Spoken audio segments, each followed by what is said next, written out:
Hi, welcome to neo TNPSC.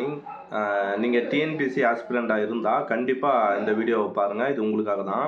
So நான் Insta reel பார்த்து வரும்போது எனக்கு இந்த வீடியோ கண்ணில் பட்டுச்சு. ஸோ राघवेंद्र सिंह है, मनीष पुरोहित है और आशिमा गोयल।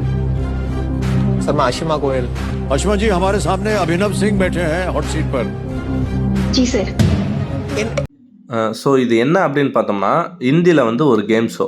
தமிழில் எப்படி ஒரு வார்த்தை ஒரு கோடின்னு சொல்லுவோம் இல்லையா? ஸோ அது போல் ஒரு கேம் ஷோ தான் இது. இந்த கேம் ஷோவில் வந்து ஒரு எஜுகேட்டட் ரிலேட்டடாக ஒரு கொஸ்டின் கேட்டிருக்காங்க.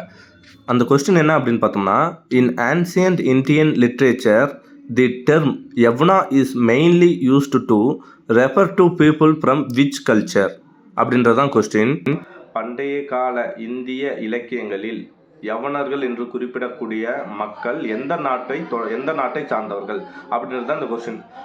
இதுக்கு வந்து அவருக்கு கொஸ்டின் ஆன்சர் தெரியல. அவர் என்னன்னா, அவருக்கு சாய்ஸ் இருக்குது. அதாவது கடைசி கொஸ்டின்னால லைஃப் டைம் இருக்குல்ல, ஆமாம், அதில் வந்து 3 பேரை சூஸ் பண்ணிக்கலாம். அவர் யார்கிட்ட ஃபோன் பேசலாம், ஃபோன் போட்டு கேட்டுக்கலாம். அப்படி இவர் என்ன பண்ணுறாருன்னா, லாஸ்ட் அந்த அஸ்மா கொஸ்டின்றவங்கள சூஸ் பண்ணுறாங்க. இந்த கொஸ்டினை சொல்லிட்டு அவர் வந்து ஆன்சர், அதாவது ஆப்ஷன் சொல்கிறாரு. ஆப்ஷன் சொல்கிறதுக்கு முன்னாடி அந்த மேடம் என்ன சொல்லிட்டாங்கன்னா, கிரீக் அப்படின்னு சொல்லி ஆன்சரை சொல்லிடுறாங்க. இது அமிதாப் பச்சனுக்கு பயங்கரமாக ஷாக்காக இருக்குது. எப்படி வந்து ஆப்ஷன் சொல்கிறதுக்குள்ளே ஆன்சர் சொல்கிறாங்களே அப்படின்னு சொல்லி கேட்குறாரு. அதுக்கு அவர் ரிப்ளை பண்ணுறாரு. ऑफिसर है। नमस्कार करता हूँ आपको देवी जी। ஏன்னா இந்த வீடியோவை பார்க்கும்போது யவனர்கள் அப்படின்றத நாமளும் படிச்சிருக்குமே. நான் வந்து யூபிஎஸ்சி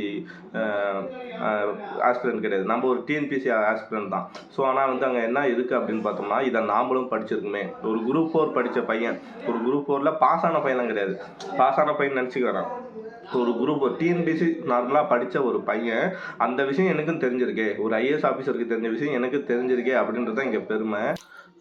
அகநானூரோட 149வது பாடல் கூட என்ன சொல்லும் அப்படின்னு பார்த்தோம்னா, பொன்னோடு வந்து கரியோடு சென்றனர். அதாவது முசிறி துறைமுகத்தில் யவனர்கள் வந்து என்ன வருவாங்கன்னா, தங்கத்தை கொடுத்துட்டு, கப்பலில் வந்து தங்கத்தை கொடுத்துட்டு அதுக்கு ஈடான மிளகை வந்து வாங்கிட்டு போவாங்க. கரி அப்படின்னா மிளகுன்னு அர்த்தம்.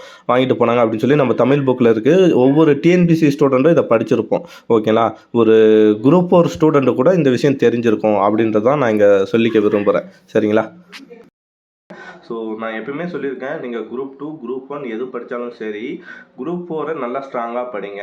அந்த சிலபஸ் தான் எல்லாத்துக்கும் வரும் அப்படின்னு இல்லையா? ஸோ அதுக்கான ஒரு எக்ஸாம்பிள் தான் இது.